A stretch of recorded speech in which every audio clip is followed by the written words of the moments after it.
we've been on this run for a while now. It was in 2018 when the Fed last tried to actually reduce its balance sheet, and obviously that produced a larger market correction, and they flip-flopped. 2019 was all about multiple expansion, as there was no earnings growth in markets whatsoever. Markets rallied 30% and continued into the first quarter of this year.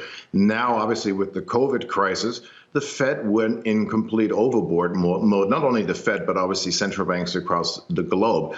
We added $3 trillion in liquidity on the Fed side in just 3 months. That's an annualized pace of $12 trillion. There is absolutely no historic relationship to anything on that point. And so what we're seeing is obviously indices like the NASDAQ making new highs, S&P flat on the year with negative earnings growth. So there's a complete disconnect with anything that's a traditional valuation metric that we've seen. That's why, you see analyst after analyst coming out and basically just citing the Fed as being the primary driver why one should be buying stocks. And of course, at the same time, we're running into valuations, 150% market cap to GDP, which we've never seen before during a recession. And so here we are. And this keeps bubbling. And the question I obviously have to ask yourself is how this will ultimately play out in context of an economy that may be seeing growth recovery from obviously dreadful month-over-month number, but year-over-year the numbers are awful.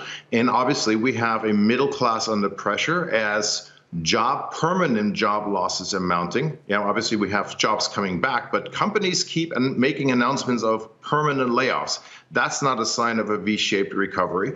And then of course you have this entire game of overnight gaps in markets that never get filled. And we see that again today. So there's a lot of technical concerns with this as well. All right, speaking of technical concerns, let's put up a chart here, because one of the things a lot of traders and investors have been looking at is what's been leading this rally. It's been the big NASDAQ stocks, right?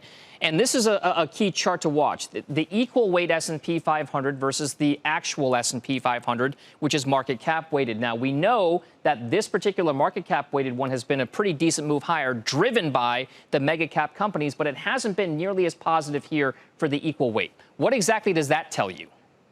Well, in equal weight, there is truth. And if you look at the equal numbers in detail, the S&P is actually at the December 2018 lows when it was trading at 2350.